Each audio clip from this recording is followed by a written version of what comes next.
এই মুহূর্তে সরাসরি যে ছবি আপনাদের দেখাচ্ছি, টেলি জগতের শিল্পীদের যে প্রতিবাদ কর্মসূচি, সেই প্রতিবাদ কর্মসূচি প্রিয়া সিনেমা হলের সামনের রাস্তা অবরোধ করে বিক্ষোভ দেখাচ্ছেন টেলি শিল্পীরা। তারা প্রতিবাদ মিছিল, প্রথমে মিছিল করে আসেন এবং মিছিল করে এসে তারা প্রিয়া সিনেমা হলের সামনে এই মুহূর্তে রাস্তা অবরোধ করে বিক্ষোভ দেখাচ্ছেন। আমাদের সঙ্গে রয়েছে আমাদের প্রতিনিধি মানস, রয়েছে আরো আপডেট দেবে। মানস, দেখো তমশ্রী, যেই প্রতিবাদ মিছিল আজকে ইন্দ্রপুরী স্টুডিও থেকে শুরু হয়েছিল, সেই প্রতিবাদ মিছিল এই মুহূর্তে দেশপ্রিয় পার্কে প্রিয়া সিনেমা হলের সামনে এসে পৌঁছেছে এবং আমরা এখানকার চিত্রটা দেখতে পাচ্ছি যে সমস্ত টেলিভিশনের কলাকুশলীরা এখানে কিন্তু হাতে হাত মিলিয়ে একটা সার্কেল মতো তৈরি করে পথ অবরোধ করে জাস্টিস চাইছে এবং তারা বলছেন যে আমরা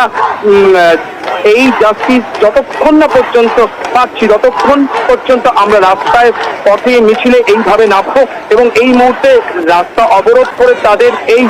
জাস্টিসের স্লোগান চলছে এবং দুদিকে কিন্তু যানজট এবং এই মুহূর্তে অবরুদ্ধ হয়ে পড়েছে রাজধানী এভিনিউ। পুলিশ চাইছে যে এই মুহূর্তে তারা যদি এই রাস্তায় যে অবরোধ চলছে সেটা তুলে দেওয়া যায়, কিন্তু তারা এই দাবি মানছেন না। তারা বলছেন যে আমরা এই জাস্টিস চেয়ে পথে নামতে বাধ্য হয়েছি এবং আমাদের এই স্লোগান এভাবেই চলবে। সুতরাং ছবিটা যদি এই মুহূর্তে বলি, প্রিয়া সিনেমার সামনে কিন্তু ব্যাপক যানজট এবং গোল সার্কেল করে কিন্তু টেলিভিশনের এই সমস্ত আর্টিস্টরা, এখানে শুধুমাত্র অভিনেতা অভিনেত্রী নয়, এখানে কিন্তু টেকনিশিয়ানরা রয়েছে, তারা প্রত্যেকে কিন্তু জাস্টিস চেয়ে স্লোগান দিচ্ছে। সমস্ত বেশ মানুষ